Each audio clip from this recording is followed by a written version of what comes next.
This is the Leitmotif and Movement Podcast, a father and son's journey into the vast worlds of music.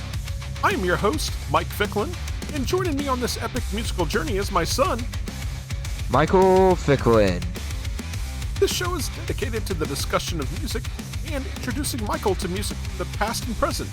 We discuss music mainly from the genres of rock, hard rock, and heavy metal. We also from time to time dive into film and video game scores, and we sprinkle in some surprises along the way. Michael, what have you been listening to this week? I haven't really listened to anything this week. The only thing I've listened to is the assignment. Any particular reason why? Just haven't wanted to listen to music. Well, that's a bummer. I always like to listen to music, even if it's just a little bit of something. For me, I checked out the new album from Lamb of God titled Into the Void. This is the American heavy metal group's 10th record. If you're familiar with the band's brand of thrash punk-influenced heavy metal, then you know what you're in for here. Double kick machine gun drums, thrashy, groovy, heavy-as-hell guitar riffs, and Randy Blythe's trademark death metal screams and growls are all present here. Something that has changed is the band's logo. Gone is the old papyrus font, and in with a sleeker, more modern and generic typeface. However, digging into the record itself is like eating a meal full of comfort foods. The band gives us plenty of what we enjoy from them, such as Into Oblivion, Parasocial Christ, The Killing Floor, and Bully. El Vacchio brings a unique sound to the album, breaking from the heavy, thrashing sound to a more ballad-like territory. Bly even provides some nicely done clean vocals in the verses.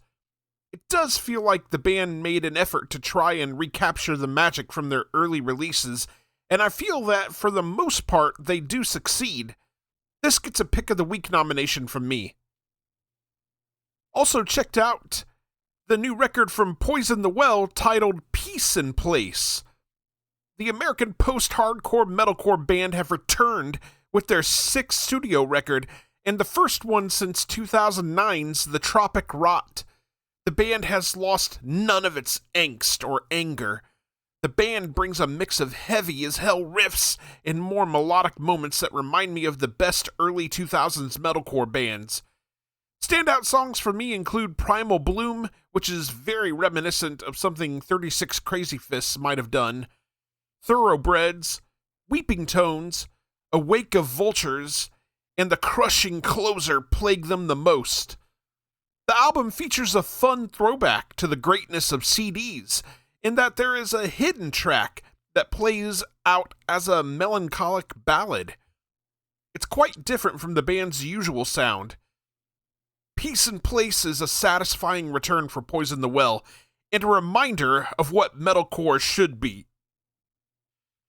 The last thing I checked out is the new record from the Deer Hunter titled Sonya. This is the American prog rockers' 9th studio record and is the sequel to 2022's Enthronement. This is such a fun and quirky listen. It has a cinematic 70s or 80s sci-fi aesthetic to it. The album features lots of synths, strings, funky bass rhythms, and jazzy guitar work. Album closer Sonya even features a fantastic sax solo and a horn section. Musically, it's very theatrical and over the top in all the best ways. I loved songs like Opener The Wasteland, the very funky The Bizarteria, and the 3-part Glass Desert Suite. Casey Crescenzo's vocals are a big highlight. He's always been fantastic, but on this record he gives an absolute tour de force performance. To say I enjoyed my time with this record would be a huge understatement. I sat with a smile on my face the entire time, tapping my feet to the infectious rhythms and thoroughly enjoying the soundscapes. It gets a Pick of the Week nomination as well. Michael, did you think of anything? I'm just going to say 9 albums? That's Yep. insane. Yeah, the Deer Hunters put out 9 studio records, but Lamb of God had just put out their 10th one. So Wowzers. they've been going for a while too. Wowzers. What albums? All right. Now we're going to get into mine and Michael's favorite segment.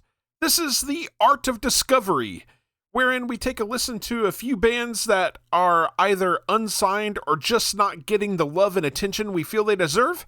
We've got a great collection of songs for you this time around. We're going to kick things off with a metalcore band out of Houston, Texas that we've featured on the show before. This is Enthronement with their song Demiurge.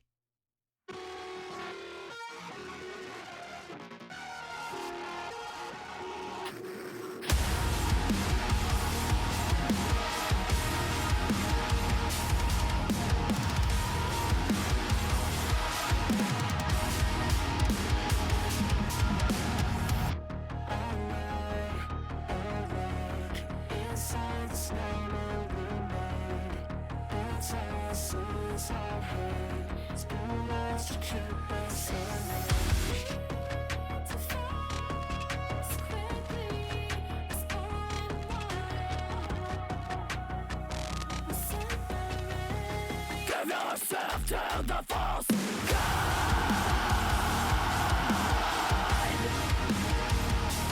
False God.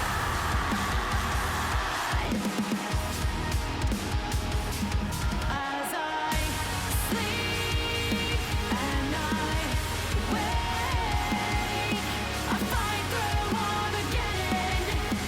I reject the heaven you create.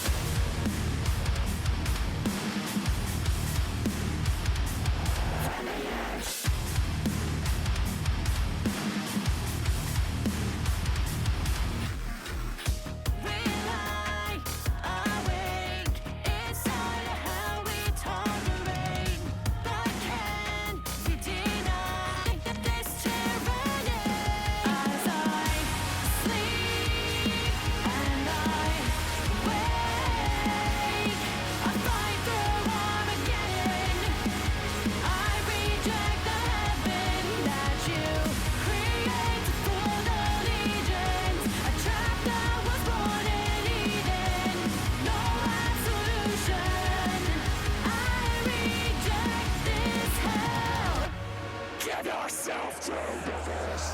God. You better make the Demiurge.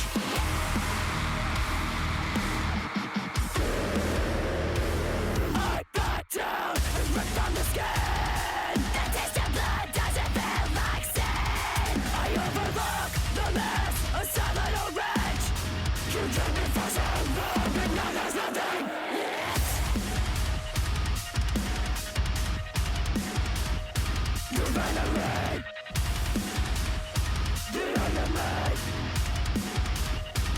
As I sleep and I wake, I fight through Armageddon. I reject the heaven that you create for the legions. A trap that was born in Eden. No absolution. You venerate them.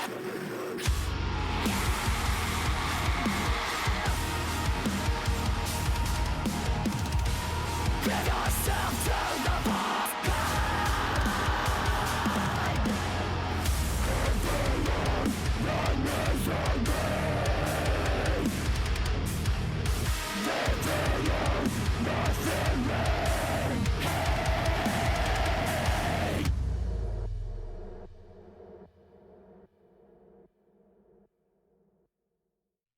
And once again, that was Enthronement with their song Demiurge.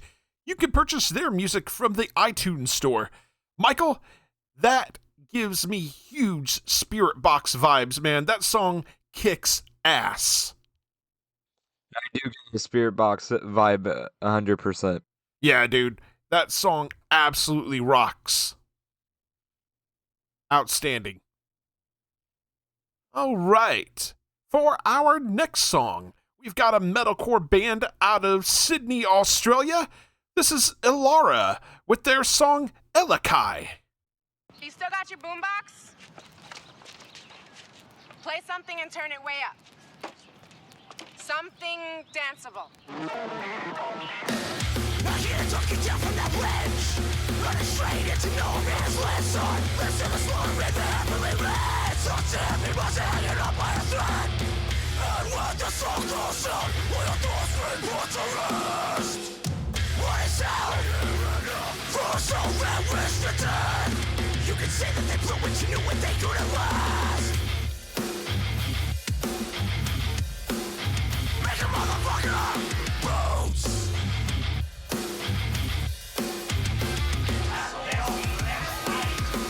Something a little less demonic, please.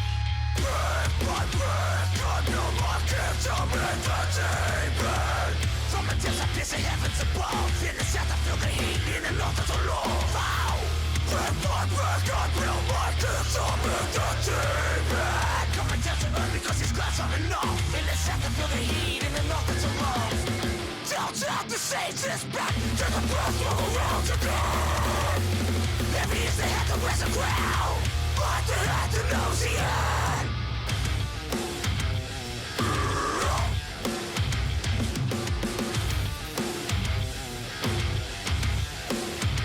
Fuck it.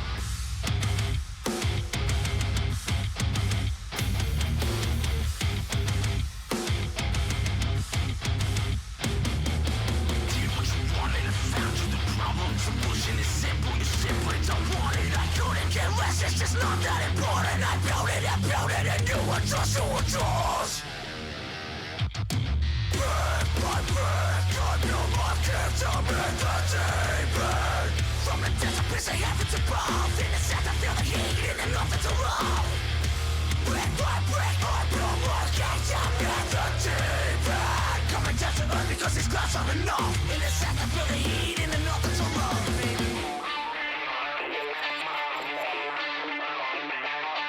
On the right track, but the wrong train is gone. There's only pity for the city when the rust is dawn. Son, you would never point if you were keeping the scars. Like you would never lie without a darkness of torch. Get on your feet.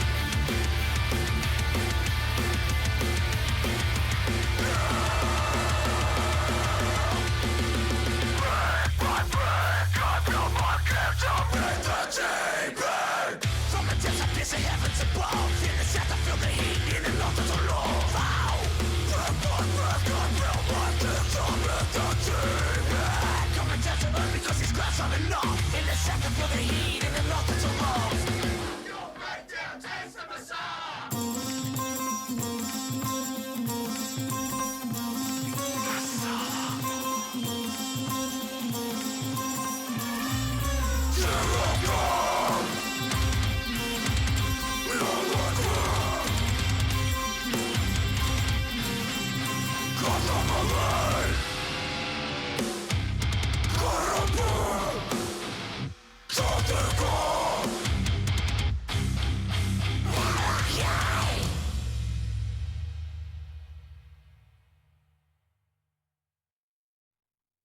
And once again, that was Elara with their song Elakai. You can purchase their music from the iTunes store. Michael, what'd you think of that, man? That thing just, gives you that stank face, man. It was amazing. Goes hard, dude. Yeah. All right, our final song on the segment comes from an instrumental post-rock band out of California. This is the Mantra Discord with their song The Lost Widow.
And once again, that was the Mantra Discord with their song, The Lost Widow. That comes from the Lost Widow EP, and you can purchase their music from their Bandcamp page, themantradiscord.bandcamp.com. Michael, I really appreciate the big cinematic feel of their music, man. That's just an amazing song. That was very, very cinematic. Yeah, dude. So good. All right. We would like to thank all three of the bands that we featured on today's segment. If you would like to be featured in this segment, feel free to reach out to us either via email at lightmovepod@gmail.com or through one of our various social media accounts. If we like what we hear, we would love to play your music on the show. All right, Michael, now let's get into our main topic. We're going to break down U2's 1987 release, The Joshua Tree. The Joshua Tree is the fifth studio album from Irish rock band U2, produced by Daniel Lanois and Brian Eno, was released on March 9th of 1987 by Island Records. The album is influenced by American and Irish roots music, and through socio-politically conscious lyrics embellished with spiritual imagery, it contrasts the group's antipathy for the real America with their fascination with the mythical America. The record's theme was inspired by their experiences in the United States as well as American literature and politics. Recording for the record began in January 1986 in Ireland, and to foster a relaxed, creative atmosphere, the group primarily recorded in two houses.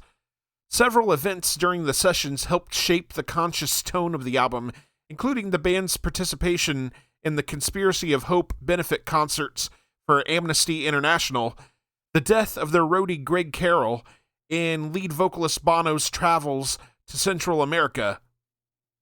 Throughout the sessions, U2 sought a cinematic quality for the record, one that would evoke a sense of location, in particular, the open spaces of the U.S. They represented this in the sleeve photography depicting them in American desert landscapes. The Joshua Tree received critical acclaim, increasing U2's stature significantly. It topped the charts in over 20 countries, including the U.S., for the group's first #1 album there, and it became the fastest-selling album in British history at that point. The Joshua Tree won Grammy Awards for Album of the Year and Best Rock Performance by a Duo or Group with Vocal at the 1988 Grammy Awards ceremony. The group supported the record with the Joshua Tree Tour, which was the highest-grossing North American tour of 1987, and marked the first time in their career that they performed in stadiums.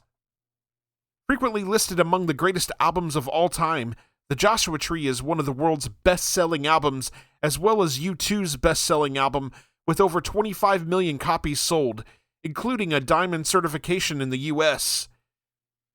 U2 commemorated the record's 20th anniversary with a remastered re-release, and its 30th anniversary with concert tours and a reissue. In 2014, The Joshua Tree was inducted into the Grammy Hall of Fame and was selected for preservation in the U.S. National Recording Registry, having been deemed culturally, historically, or aesthetically significant by the Library of Congress.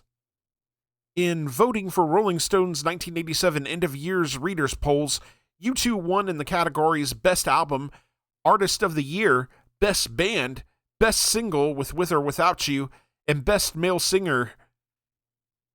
The album placed 4th on the Best Albums list from the Village Voice's 1987 Paz and Jop Critics Poll, and 6th on NME's End-of-Year Albums list. At the Juno Awards of 1987, The Joshua Tree was nominated for International Album of the Year. In 1988, U2 received 4 Grammy Award nominations for the album and its songs, winning honors for Album of the Year and Best Rock Performance by a Duo or Group with Vocal for The Joshua Tree. I still haven't found what I'm looking for was nominated for Song of the Year and Record of the Year, but lost in both categories. U2 were the only act that year to be nominated in each of the big three categories: Record of the Year, Song of the Year, and Album of the Year. U2 won the Brit Award for International Group during the 1988 ceremony. At the American Music Awards of 1988, the Joshua Tree was nominated for Favorite Pop Rock Album and the band for Favorite Pop Rock Band, Duo, or Group. Personnel appearing on the record: Bono on vocals and harmonica, The Edge on guitars, backing vocals, and piano, Adam Clayton on bass guitar, Larry Mullen Jr. on drums, Brian Eno appears on keyboards, DX7 programming, and backing vocals, Daniel Lanois on tambourine, omnichord, additional guitar, backing vocals. The Armin family appeared on One Tree Hill, Dick Armin, Paul Armin, and Adele Armin, Dick Armin provided, I think it's pronounced Rod cello. Paul Armin provided viola. And Adele Armin provided Rod violin. The Arklow Silver Band provided brass on Red Hill Mining Town, and Paul Barrett provided the brass arrangement and conducting. And Michael, with that little bit of background out of the way, let's go ahead and dive in. We're going to start with track number 1. This is Where the Streets Have No Name. Michael, what you got on this? I think that was more than a little information for background. Dude, this record was massive, man. Absolutely massive. I really like the anthemic build-up to, I think it's a guitar. I may be incorrect.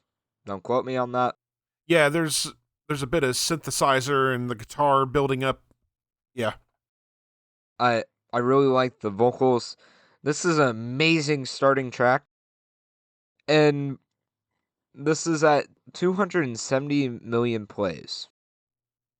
I totally believe it. It's, in my opinion, one of the best songs U2 has ever done. This is third on the record, and I can tell you the exact placement and places on their most popular because I saw it up here.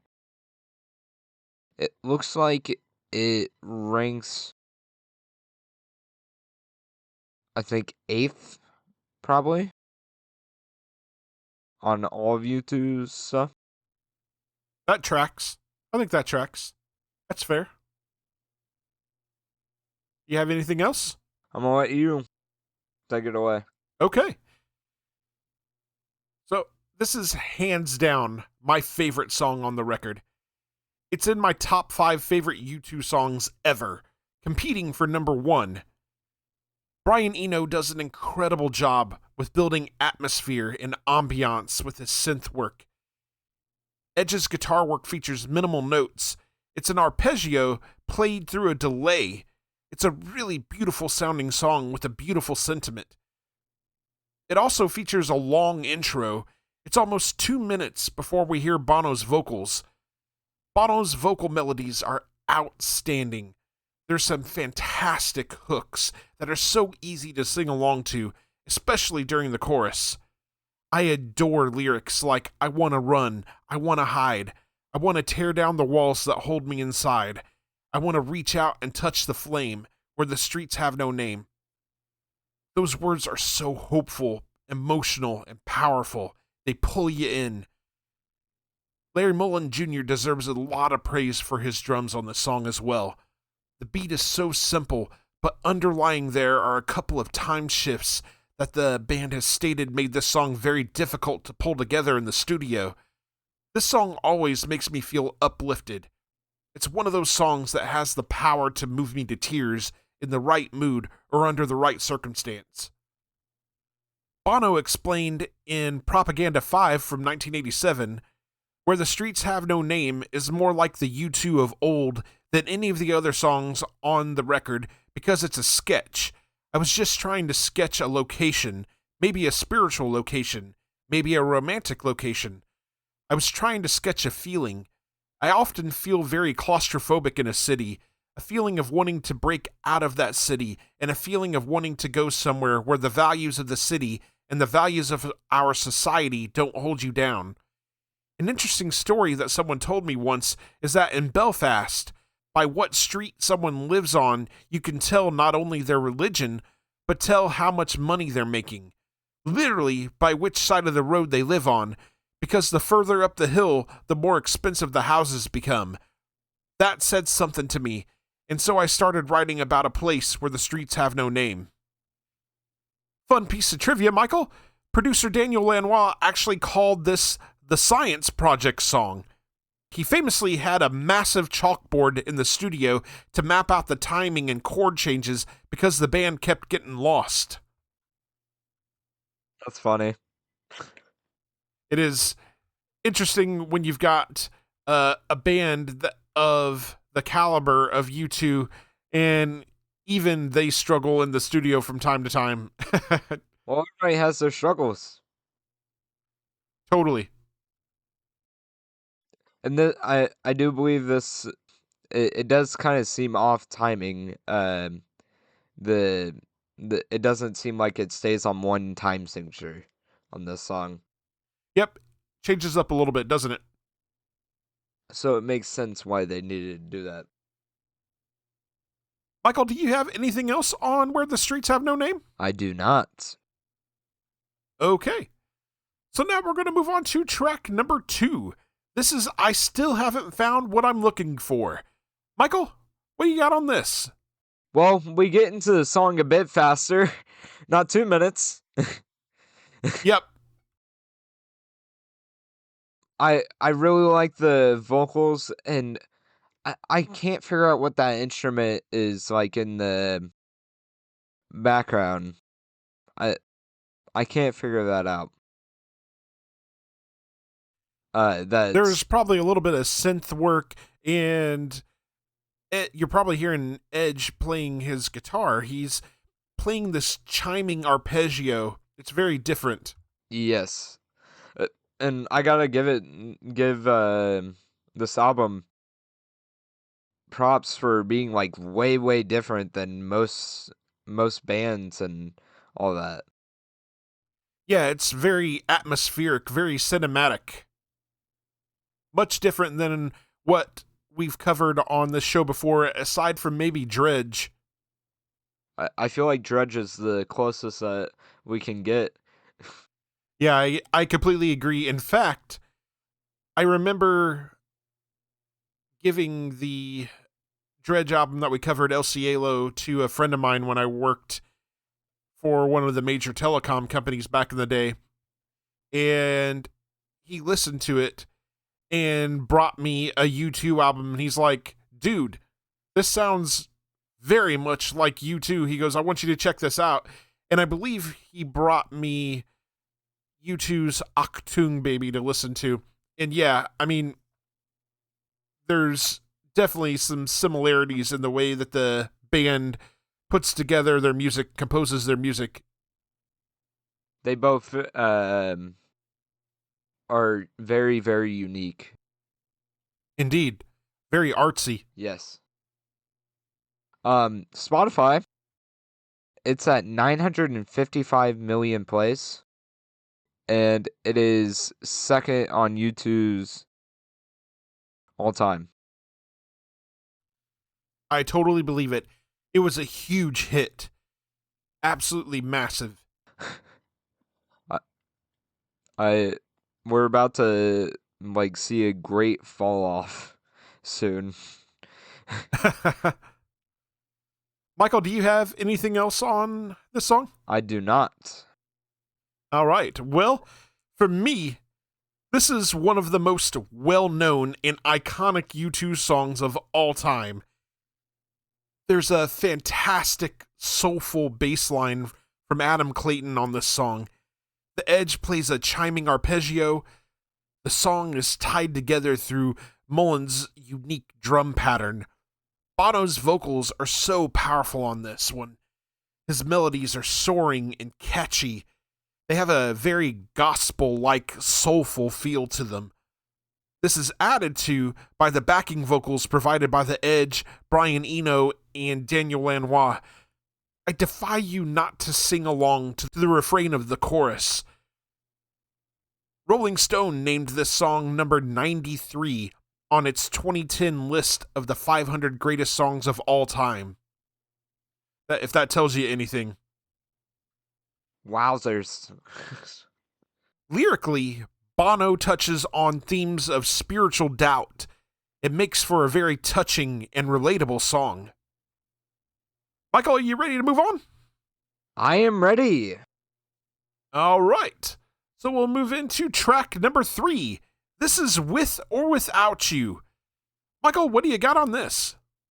I'm just going to start and say 1.4 billion plays. Totally believe it. Is it the number 1 song? Yes. By a great margin. Yep. I totally believe it. It makes all the sense. This was probably the massive hit for the band. Here, let me do some math real fast. I can tell you the exact margin. It gaps. I still haven't found what I'm looking for. Probably pretty close to 500 million. 445 million plays. It gaps it by. That was pretty close. But still, insane. Yes, it is. Big numbers, buddy. But it makes sense why it's so popular. It's got a great hook. Yes, it does. I really like his vocals on this song, and there's some awesome like instrumental work and like atmosphere done on this song, and that can be said for this whole entire album. You're absolutely right. The band just did a magnificent job with the atmosphere they build. This was a massive hit for the band. Maybe their most recognizable single ever. Musically, it feels very much like a soft, romantic ballad.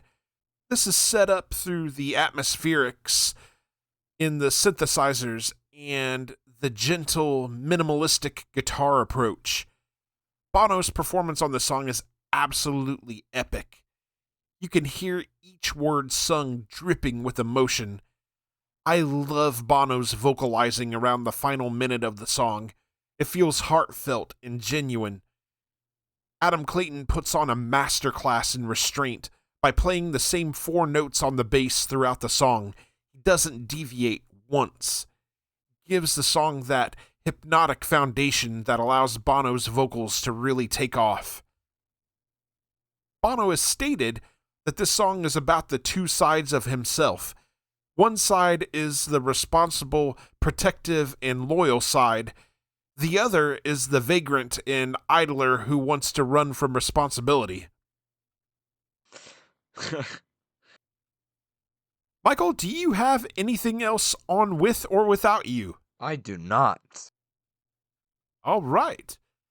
So we'll move along to track number 4.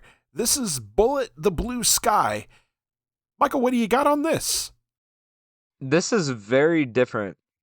It's got more guitar and drum work in it that stand out. It's definitely the heaviest feeling song on the record for sure. Yeah, it's 100% by miles. It takes that crown by miles. And like I said, it's a heavy fall off in plays. We're at 40 million starting now. Here. Yeah. I like this song. So I imagine that, you know, those first 3 songs were definitely the biggest singles from the album and stuff. So it's kind of understandable why it falls off. Still, this song is a good one. It's an insane fall off. Yeah, it really is.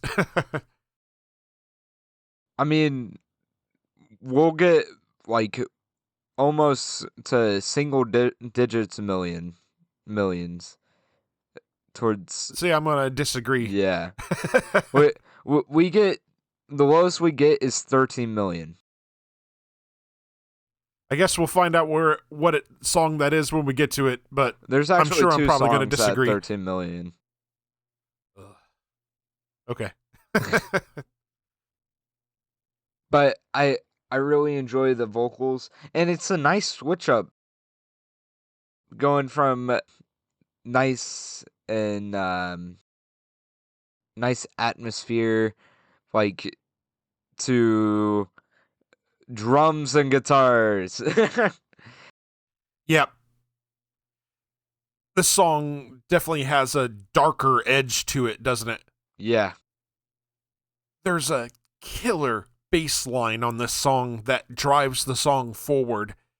The tone on the Edge's guitar during the opening of the song reminds me of something you'd hear in a White Zombie song. It's industrial, sludgy, and dissonant. The Edge's guitar work again is minimal, but impactful. Bono's vocal delivery is fiery and angry at times. The song closes out with Bono doing a spoken word section and a guitar solo from the Edge. The solo is economic, with the Edge getting the most from every note.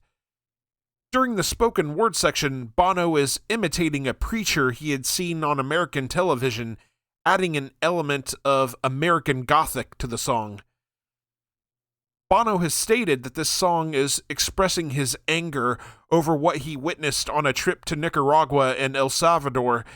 He saw firsthand the negative effects of U.S. military intervention in the region on the local people. Michael, do you have anything else on Bullet the Blue Sky? I do not. Okay, so we'll move on now to track number 5. This is Running to Stand Still. Michael, what you got on this? This like we're it's very different coming off from the last song. Totally. And we're at 47 million plays. We do not get above 100 million plays throughout the rest of the album. Actually, above 50 million plays. We do not get above 50 million plays. This is another one of those instances where people are just chasing the singles. Come on, folks. Listen to the whole album. Listen to the songs in context with the entire album. Come on. Well, we got very little people that came for the rest of the journey. I'm against it. Everybody joined at With or Without You, and then just disappeared. Bounced. I don't even think we make barely a dent in With or Without You with the rest of the album. I don't like it, but whatever. But this has like more. He's singing in a piano, which is like the lowest you can go, like for like going like singing out. He's singing softly, best way to put it, which is unique. Yeah, this song is unique among the rest of the album. Got a totally different sound. It's got like a very soft. I don't really know how to describe it, but it's very like I would say peaceful, but I don't know. Yeah, it's definitely got this kind of cinematic, dramatic, emotional style to it. Although I will say the way the song opens has sort of a country western sound. There's that twangy acoustic guitar before getting into the song proper. Around the halfway point, there's a more pronounced drum sound coming in, and Bono vocalizes, and the song feels like it is building up towards a big climax. But instead, it quiets down again, and the song ends on a quiet, bluesy note, complete with harmonica. Lyrically, this song is the tale of a heroin-addicted couple that lives in Dublin's Ballymun Flats. During the 80s, Dublin was facing a heroin addiction epidemic, and these 7 high-rise residential towers became synonymous with this epidemic. Michael, do you have anything else on Running to Stand Still? I do not. Okay. So now we'll move on to track number 6. This is Red Hill Mining Town. Michael, what you got on this? This song is very unique. And I gotta give it to you two. All of these songs are its own piece. Totally. No song sounds like another. I really like his vocals on this song. It's very unique. You got backing vocals with like, and then it's just awesome. And Out of curiosity, go ahead. I can wait. I was just going to say, out of curiosity, have we come across your favorite song on the record yet? Yes. Okay. Which one was it? I want you to guess. Oh, I have no idea. I'm going to guess Bullet the Blue Sky. Nah. Try again. I don't know. With or Without You? I gotta say, it's the first 3 songs. The first 3 songs are it Yeah. for you? It's a good 3 songs. It really is. It's a great run. Okay. Yeah, the reason why I was asking is because I had a feeling that you would dig Red Hill Mining Town, so I didn't know if that would end up one of your favorites, if not your favorite. It's very good, but Spotify doesn't agree with me. Well, you know me. I very rarely agree with Spotify, so 29 million plays. No. This song deserves so much better. We're about to get down to 10 millions soon. I don't like it. Listen to the album, folks. The whole thing, start to finish. I really enjoy his vocals. He doesn't fail with making it unique with every song. Yeah, he puts on a masterclass on this album, doesn't he? Yes. This one feels like a classic rock song as it opens. I really dig the Edge's clean electric guitar tone. There's a very rhythmic, hypnotic bass line from Adam Clayton. This song features one of my favorite vocal performances on the album from Bono. I love his emotional and powerful vocal melodies during the chorus. They are absolutely gorgeous. The whole feel of the song is heart-wrenchingly drenched in emotion. Lyrically, this song puts a focus on the National Union of Mine Workers' 1984 strike in Great Britain. The strike occurred in response to the National Coal Board's campaign to close unprofitable mines. This strike led to civil unrest politically, socially, and in violent confrontations between the Union pickets and the UK police forces in the affected areas. Great song, man. This is definitely one of my favorites. 29 million plays. No. Just no. All right, Michael, anything else for you on Red Hill Mining Town? I do not have anything else. Okay. We'll move on then to track number 7. This is In God's Country. Michael, what you got on this? 44 million plays. No. Keep in mind, I just want this to be known. I'm pretty sure all the songs together on this record and plays without you doesn't even add up enough to like tie with it. Well, I would imagine not. It gets close. I'm pretty sure it'd probably end up like falling short of 100 million or like 50 million, something within there. With or Without You was such a massive hit worldwide. It's not hard to believe that the rest of the album doesn't even compute to get close. So as far as listens, I enjoy this song. It's the shortest song on the record, but it's still good. yeah, it's up tempo and upbeat. Yes, very up. And I'm gonna go back and say the same thing I've been saying for the past 7 songs.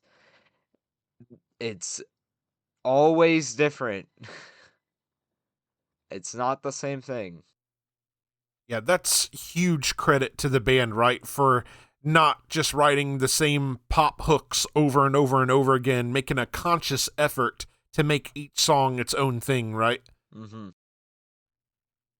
The song opens up with an acoustic guitar and electric guitar playing alongside each other before breaking into the song proper. The song is upbeat and up-tempo, like I mentioned. It feels more like a straightforward rock song. The Edge's guitar work provides its usual bright shimmer. In fact, he's putting on a bit of a 16th note rhythm masterclass.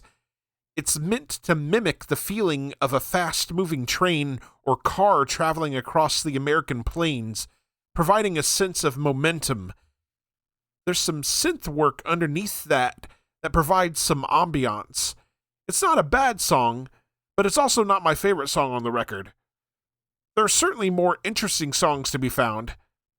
Lyrically, Bono had originally dedicated the song to the Statue of Liberty, using desert imagery to reflect both hope and despair in the context of Reagan-era politics. Michael, do you have anything else on In God's Country? I do not. Okay. So we'll move on then to track number 8. This is Trip Through Your Wires. Michael, what do you got on this? We get a harmonica. We do, and Bono does a pretty damn good job with it. That's the second appearance of his harmonica on the record. Spotify. I really disagree. It's at 6 million plays. Dude, no. Just no. Nope. Another victim of not listening to the whole record. I think you're about to get mad soon. About to? Yeah. I don't know what your opinion is on the next couple of songs, but you may get a little frustrated with Spotify. Fair enough. What do you got on this, buddy? I really like that harmonica. It's so unique. And this kind of seems like it was done in a live setting, you know? Kind of feels that way, doesn't it? With how the vocals are, it kind of seems like it was done in a live setting. Because in live settings, you can how the audio is recorded, you can very much tell when it's in live. Kind of feels like they're all in the same room and they're doing like a one-take live performance, doesn't it? Yeah. I wonder how many notes the band members had just writing this record. How many notes? Yeah, like personal notes to like guitar riffs and all that. Oh, you mean like jotting down, I'm Yeah. supposed to come in here, that kind of thing? Yeah. Okay. I bet quite a bit. This song seems like this whole entire album seems on awkward timing. I wouldn't call it awkward. There are some odd timing signatures, but I wouldn't call it awkward per se. I don't know how to describe it. It's not usual time signatures. You're used to that 4/4 timing, aren't you? Yes. Yeah. Oh, I've got all kinds of fun stuff for you, my guy, as we get deeper into the old progressive side of music. Let's I hear from you. love I love the bluesy feel of this song. It's much different than anything else on the record. We even get, as you mentioned, Bono playing the harmonica. Daniel Lanois' omnichord provides some additional jangle in the background. Bono's vocal performance is moody and heartfelt. His vocal melodies are hooky and memorable. The rhythm section of Clayton and Mullen absolutely kill it on this song. They provide a terrific rhythm and blues backbone. Lyrically, this song is meant to be about a girl who brings out passionate feelings from a guy. Bono has stated that this song was meant to be heard in conjunction with a song called Sweetest Thing, which was a song written about his wife. Sweetest Thing didn't make the record, but was instead included as the B-side to Where the Streets Have No Name when that was released as a single. Michael, do you have anything else on Trip Through Your Wires? I do not. Okay. So now we'll move on to track number 9. This is One Tree Hill. Michael, what you got on this? 29 million plays. Okay. I really don't want to make this show all about me railing about how wrong Spotify listeners are, but that kind of stuff just...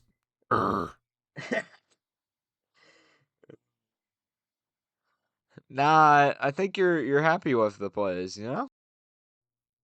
Sure. This is another unique song. I really like that riff. And like the how it's very uptuned, the guitar. And of course amazing vocals. And he hit some decently higher notes. Yeah, he's got a really, really great range. Yeah. I've heard a very, very, very great range. I wish I had that range, but I don't. Neither do I, buddy. You're not alone. I think if everybody could do it, Bono would not have been as successful, right? Yeah. Because if everybody could do it, it makes him less unique. But that's, one of the things that makes him great is his range. It seems like he can drop down low and also go up high. Sure can. And he has great control. Yes. I'm curious if he has like any other musical background like at all. I really think you should dig into their entire back catalog because it's very widely varied and you get a really good taste of what he's capable of. I mean, a lot of the early U2 stuff is more on the punk side of things, so you get a completely different side of him. But I'm I'm curious. I'm really curious if he like was in like if he I don't know. He may just have a natural skill for just singing and just Are you talking about like whether he's had any formal training? yeah. Yeah, I'm not sure about that myself. Because he's very controlled. Yeah, I'm just kind of scrolling through his Wikipedia page, just trying to see if it mentions if he had any formal training. Yeah, it doesn't. The article doesn't mention that he had any sort of formal training. So, Wow. taught himself. That's amazing. It is. For me, this song has a warm and cinematic quality to it. It seems to me like the kind of song that you might hear playing over the closing credits to a drama film. Edge's minimalist, atmospheric guitar riff, along with the synthesizers, create an emotional and warm feel. Bono delivers an emotional, heartfelt vocal performance. Lyrically, this is a tribute to Greg Carroll, who was a friend and roadie to the band that died in a motorcycle accident. Bono pours his grief and his reflections on Carroll taking him on his first trip to Auckland, New Zealand's One Tree Hill. Bono recorded his vocals in one take. He was so overcome with emotions that he didn't think he could sing it a second time. Michael, do you have anything else on One Tree Hill? I do not. Okay. So we'll move on now to track number 10. This is Exit. Michael, what you got on this? You're about to throw some hands. 13 million plays. Man, no. Okay. I'm done. Same with the next song. 13 million plays. I think I've raged enough against Spotify for the day. I don't want to be angry anymore. This song is unique in its own way. This song is like another song that kind of seems like it was done in a live setting, you know? I could see it.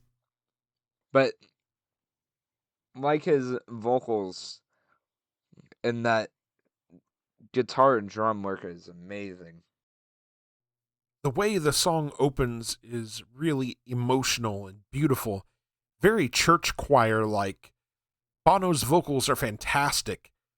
Then the song grows silent before coming back in a more dark, ominous feeling way. The music and Bono's vocals slowly climb from the quiet to the fore. There's a lot of tension built up in this song. The Edge's guitar work is equal parts dissonant and rhythmic. Mullen's drums and Clayton's bass line have a very dark and sinister feel to them. Lyrically, Bono was inspired by his reading of Norman Mailer's 1979 novel, The Executioner's Song. The lyrics portray the dark inner workings of the mind of a serial killer. Interestingly, there was some real-life controversy with this song. It was cited in the real-life court case of Robert John Bardo, who was convicted of the murder of actress Rebecca Schaefer. Bardo claimed that the lyrics to Exit influenced him to murder her. This song actually scared people as a result. Well, that may make sense why it's at 13 million plays. It could be. This song began as a jam session. They didn't know the tapes were rolling. This helps contribute to the raw and sinister feel of the song. It wasn't pre-planned or calculated. It was a spontaneous outburst of dark energy. All right, Michael, anything else on Exit? I do not have anything else other than very sinister. Indeed. All right, that's going to take us to the final track on the record. This is track 11, Mothers of the Disappeared. Michael, what you got on this? This is nice and slow, low on beat. It's I think it's acoustic guitar that's they're using on this song. Amazing. Fits the vibe amazingly. It's very touching. It's very, very touching. And I think that plays a part why it's so touching because of the more laid back and slower vocals. Yeah, it's kind of somber. Mm. And this has 13 million plays, like I said. No. And I'm going to get into that here in just a minute. No. This song opens with what sounds like the Edge scraping his pick along the strings of his guitar. This is joined by synths from Brian Eno. The sound of the synths remind me a bit of the music from Escape from New York or Transformers the movie, the animated one. This is a very emotional and touching song. It has a very somber and cinematic feel to it. Bono's vocal melodies are more subdued and quiet, but it's still a heartfelt and powerful performance. The song doesn't end with this big stadium rock anthem finish. It fades out with this haunting rhythmic pulse. It leaves us in a state of reflection. Lyrically, this is a tribute to a group of women, and I'm going to try to pronounce this as best I can. I believe it's Madres de Plaza de Mayo. They are in Nicaragua and El Salvador, and their children had been forcibly disappeared at the hands of the Argentine dictatorship. It's also a tribute to a similar group called Comrades who had children abducted by the government in El Salvador. Michael, do you have anything else on Mothers of the Disappeared? I do not. Okay. Well, that's going to take us to our final thoughts and our overall album ratings. Michael, let's get your final thoughts. Amazing album. Amazingly amazing journey. I enjoyed this very much. I'm glad. I may have not shown it very much with my notes, but I really enjoyed this. And that's why I'm going to give it a 5 out of 5. I'm so glad you enjoyed this. I was scared. I really liked El Cielo, and this reminded me a decent amount about El Cielo. Yeah, I think I was just more concerned because this leans more in like a pop territory than it does a rock territory. It's definitely on the softer side of rock. I just wasn't sure if you were going to like it. I'm so glad that you did. It's such a good record. I wouldn't say it leans so much to pop. I feel it just is a laid-back rock album. For sure. I wouldn't call it pop. Oh, wait till you get into some of the other U2 stuff. To me, this record is timeless. This is the record that all other U2 records get held up against. There are so many eternally memorable, terrific songs on this record. The band and their producers have a gift for creating these big, cinematic atmospheres. The Edge's guitar work may be a masterclass in economical picking, but there is beauty, nuance, and complexity in his playing. The rhythm section of Adam Clayton and Larry Mullen Jr. set the tone for the songs and put on a masterclass at times in restraint, tension, and feel-good rhythms. Bono delivers perhaps his best overall performance on this record. I do very much enjoy some of his work on other U2 albums, but this, for me, is his most complete work. The Joshua Tree is a masterwork. Absolute, sheer perfection. It gets 5 out of 5 from me as well. Woohoo! And that will take us to our question for the audience. What is your favorite track on the Joshua Tree and why? All right, Michael, now we're going to get into our next segment. This is Can't Wait, new music coming soon. Michael, what's on your list? The main thing is I'm still waiting on that Seven Dust record. Won't be too much longer now. I'm going to actually check when that comes out. I forget now. It comes out in 40 days. Yep, not too much longer, like I said. So about a month. A little over a month. For me, over the next couple of weeks, I've got my eyes on March 27th, when Black Label Society releases Engines of Destruction. And on April 3rd, Green Carnation releases their new record, A Dark Poem Part 2, Sanguis. And recently announced, on May 28th, the Black Veil Brides release their new record, Vindicate. And if you've never heard those guys before, they kind of remind me a bit of, like, 80s glam metal. On May 29th, Devin Townsend releases The Moth, which has been in the works for a very long time. How long? Do we know? I want to say like a decade. Wow. On June 26th, The Pretty Reckless release their new record, Dear God, and Muse drops their new record, The Wow Signal. Michael, anything else before we move on? Nope. Okay. So now we're going to get into your journey, Michael. We're going to discover a new song from the past. We're going to get your thoughts on the Four Tops' Reach Out, I'll Be There. Reach Out, I'll Be There is a song recorded by the American vocal quartet Four Tops from their fourth studio album, Reach Out, released in 1967. It was written and produced by Motown's main production team, Holland, Dozier, and Holland.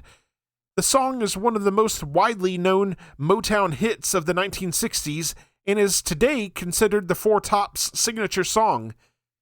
It was the number one song on the Rhythm and Blues charts for 2 weeks and on the Billboard Hot 100 for 2 weeks in October 15th through the 22nd, 1966. The track also reached number one on the UK singles chart, becoming Motown's second UK chart topper after the Supremes' 1964 release, Baby Love. It reached number one on October 27th, 1966, and stayed there for 3 weeks. Rolling Stone later ranked Reach Out number 206 on its list of the 500 greatest songs of all time. Billboard ranked the record as the number 4 song for 1966. In 2022, the single was selected by the Library of Congress for preservation in the National Recording Registry. Lead singer Levi Stubbs delivers many of the lines in the song in a tone that some suggest straddles the line between singing and shouting, as he did in the 1965 hit I Can't Help Myself. Holland, Dozier, and Holland were writing new songs for the Four Tops to record for an album in 1966. Lamont Dozier said that he wanted to write a journey of emotions with sustained tension like a bolero. To get this across, I alternated the keys from a minor Russian feel in the verse to a major gospel feel in the chorus.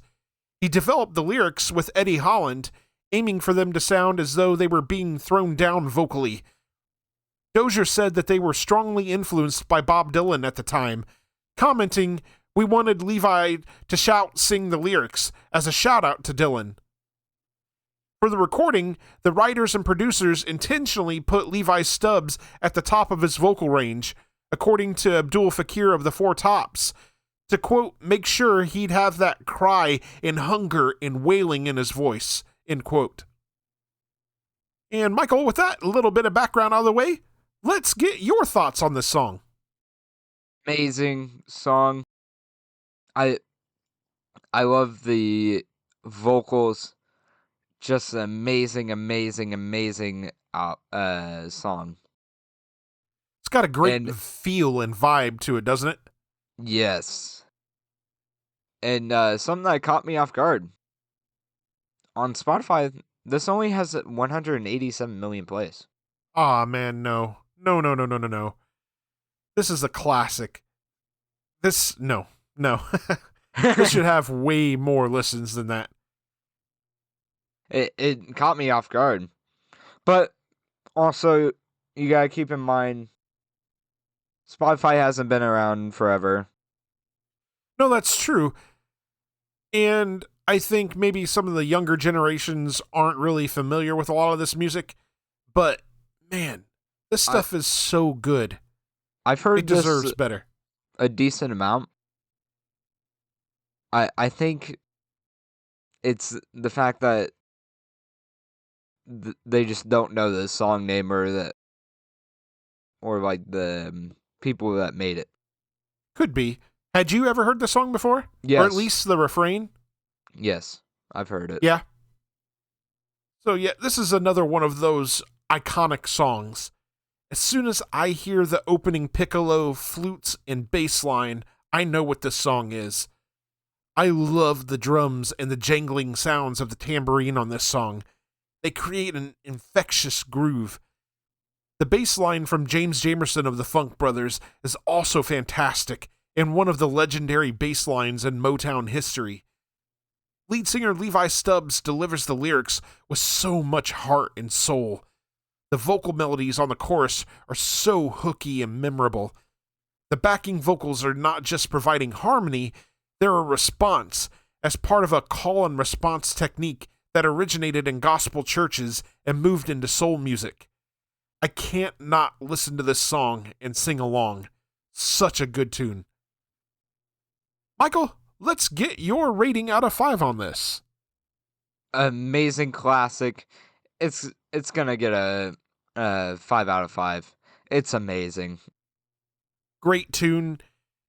Perfection for Michael on this episode. Gave a perfect score. In fact, we're perfect across the board today. I gave a perfect score for the U2 album. You did. Then you give a perfect score for this. We're on a roll today.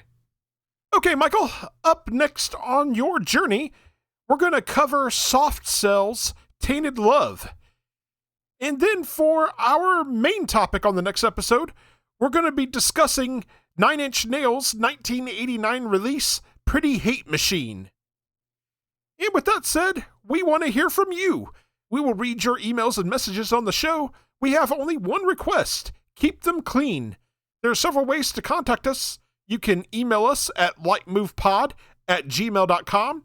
You can also reach us on several social media platforms, such as Facebook, Blue Sky, Instagram, and Threads. Details on how to connect with us are in the show notes. We are part of the SPDM Crew Podcast Network. Check out all of the podcasts on the network by visiting spdmcrew.com. If you like the show, subscribe to us on your favorite podcasting platform and share with your friends and family. We're available on Spotify, Apple Podcasts, iHeartRadio, and a variety of other platforms. We're also on YouTube. Can't find us on your chosen platform? Shoot us a message and let us know. Leave us a 5-star review on Apple Podcasts. This helps us be found in the algorithm. Make them good and we'll read them on the air. Are you in a band and you'd like for us to check you out and possibly drop a recommendation on the show? Shoot us a message. We'd love to check you out and give you a shout. We'd like to thank you very much for listening to the Leitmotif and Movement podcast. Take care and enjoy music.